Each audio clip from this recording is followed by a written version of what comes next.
พ่อแม่พี่น้องชาวโลกทุกคนทั้งเมืองลาวและเมืองไทยและต่างประเทศมีพามาชมบรรยากาศทุ่งไร่ทุ่งนาออกมาตากเขารับจ้างเขาได้เขาไปกินเขาก็จะได้ให้เขาไปกินบรรยากาศแดดครึ้มแดดแห้งแดดอ่อนลุ่มหน่อยนึงกระเจ้าก็เอาเครื่องตัดหญ้าตัดออกเงินก็ใส่รถเกี่ยวไว้สัตว์เขาก็ได้จ้างพี่น้องเขาได้เข้าจิบเขาได้ขอเข้า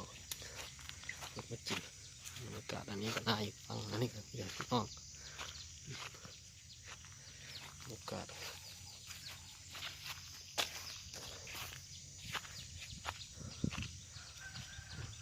ไม่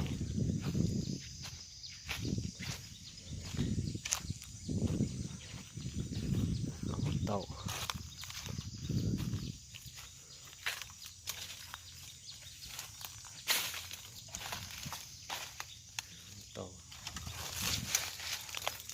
หอนโอ้หอนไหลผู้ดีอยู่มีขาว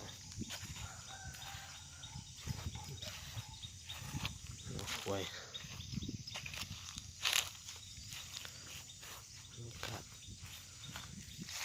ตามธรรมชาติมีเสียงนกมีไข่มดแดงโอ้หางเปลี่ยนห้าง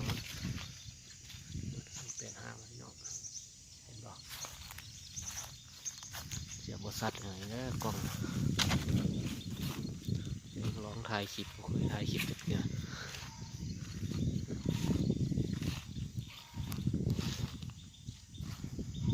ก็คือ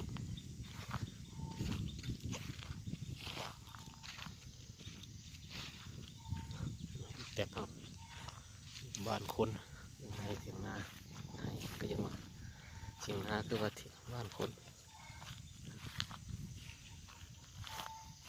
ร้านน้อยกันนอนเล่นโทรศัพท์เถียงนา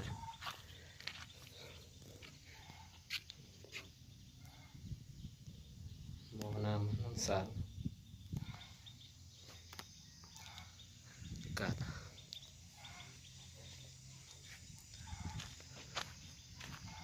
เข้าป่าบ้านอะไรกับเซ็งเดี๋ยวเอาเศร้าเซ็ง